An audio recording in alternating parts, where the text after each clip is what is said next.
Hall of Fame boxing promoter and matchmaker Don Chargin died Friday at a San Luis Obispo hospital after a battle with lung and brain cancer, his son, Don Jr., said. The elder Chargin, 90, was licensed as a promoter in California for a record 69 years, staging his first card near San Jose, where he was born and raised. Advertisement. Along with Aileen Eaton and his wife, Lorraine, Chargin proceeded to make a slew of memorable bouts from 1964 to 1984 at the Olympic Auditorium in Los Angeles, while offering bigger cards at the Los Angeles Sports Arena, Memorial Coliseum, and the only boxing match held at Dodger Stadium. Nicknamed by late Los Angeles sports radio personality Jim Healy as War a Week because of the fervent bouts on Channel 5, Chargin later became a consultant to Oscar de la Hoya's Golden Boy Promotions and was a co-promoter on the 2007 De La Hoya Floyd Mayweather Jr.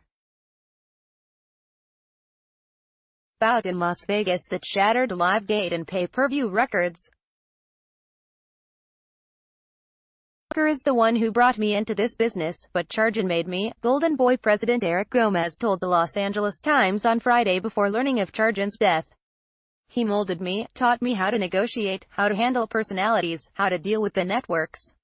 He was so special to me. He opened up the treasure box into boxing and allowed me to understand everything. Golden Boy Productions released the following statement. Today, the sport of boxing lost a legend. For decades, War a Week, Don Chargin was universally known as a titan of promoting and matchmaking. His events at the Olympic Auditorium were not to be missed, and along with his wife, Lorraine, he was the linchpin of boxing in California and beyond. But to those of us at Golden Boy Promotions, he was so much more. He was a partner, he was a mentor, and he was a friend. To say Don will be missed doesn't come close to explaining the sadness we all feel today. Chargin was crushed by the death of Lorraine, who passed from cancer in 2010. Their Cambria home is adorned with paintings and photos of her, and he heartbreakingly told The Times earlier this year about the loneliness he felt in the afternoons. That's when the couple would routinely retreat away from the telephone to engage in one-on-one conversation. He wanted to go before her, Don Chargin Jr. said. But he had good quality of life in the time she was gone. He came to my daughter's wedding in May, made some good milestones. I'm glad he's not suffering anymore. The most memorable event was the posthumous induction of Lorraine Chargin to the International Boxing Hall of Fame in June. Chargin had been inducted in 2001. Bill Kaplan, veteran boxing publicist and Chargin's longtime friend, said Chargin was overjoyed at the occasion, believing his wife should have been inducted alongside him in the first place.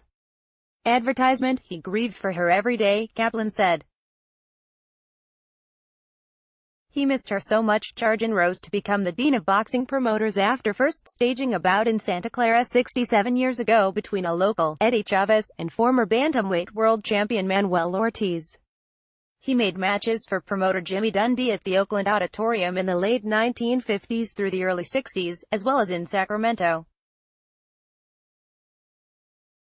Eaton recognized his talent and made an offer to come to the Olympic Auditorium, which was routinely packed with classic bouts, while Chargin, bent on competitive action, served as arbiter to a long line of managers pitching their fighters for bouts. Among the thousands of fights Chargin staged, he considered the Sugar Ramos-Mondo Ramos featherweight bout at the Olympic in 1970 as the greatest on a night when 14,000 packed into the 10,400-seat venue. He also staged Bobby Chacon fights against Danny Little Red Lopez and Tony Lopez. Veteran fight promoter Bob Arum said Chargin was generous in sharing industry secrets. A terrific boxing man, a tremendous matchmaker and knowledgeable regarding what would sell to the public, Arum said Friday at Oracle Arena.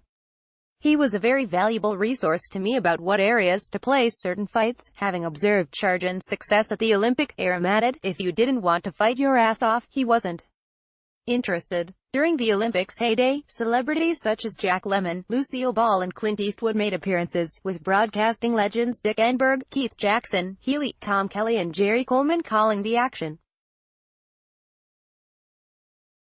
Chargin is survived by Don Chargin Jr. and his son's wife, Judy, daughters Jill and Debbie, and Debbie's husband, Mark, 5 grandchildren and 2 great-grandchildren. He wished to be cremated and his ashes spread near Lorraine's, Don Jr. said, adding a public memorial service is pending.